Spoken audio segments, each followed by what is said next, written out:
Hello, you are listening to Dr. Sushma Singh. Today in Unit 4 Sustainable Development. Let us start today's lecture with the topic Globalization and Future of Sustainable Development. Globalization has created new challenges in the march towards what is implied in the notion of sustainable development.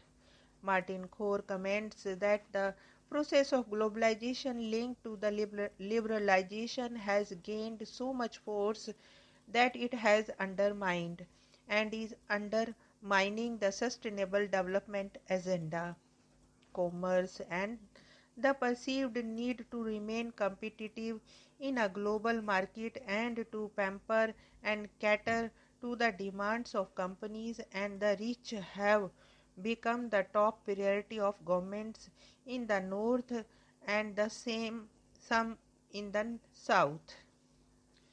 The environment, welfare of the poor, global partnership have all been dislodged and sacrificed in this wave of free market mania.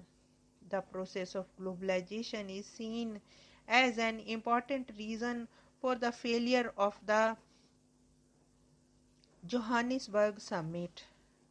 In its editorial, The Hindu remarks that an important reason for the Johannesburg fiasco is that the global willingness to collectively deal with the problems of the environment gradually evaporated during the past decade of accelerated globalization. The above remarks helps us to critically look at the concept of sustainable development and to understand the complexities and intricacies involved in establishing liaison between the crisis of nature and crisis of justice. Given the context of differential level of socio-economic development, cultural specificities, political positions of various nation states in the north and the south, and challenges created by the forces of globalization, the above criticism also underlines the practical difficulties in operationalizing the concept in space and time. Yet the concept of sustainable development can be seen to dominate the development discourse and continues to enlarge the debate across the national frontiers. Now let us conclude the unit. In this unit, we have tried to critically understand the concept of sustainable development.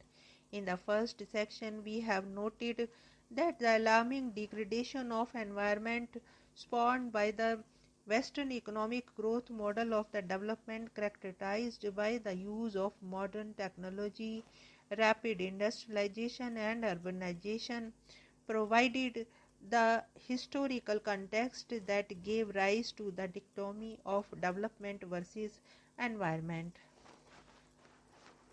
Eventually, the growing realization that human beings need both development and environment resulted in reconciliation between development and environment, which finds its expression in the concept of sustainable development.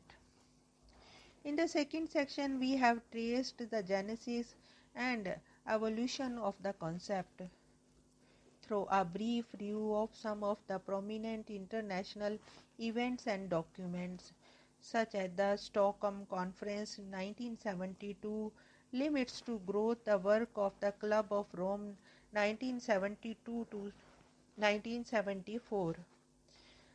Global 2000 World Conservation Strategy Living Resource Conservation for Sustainable Development 1981.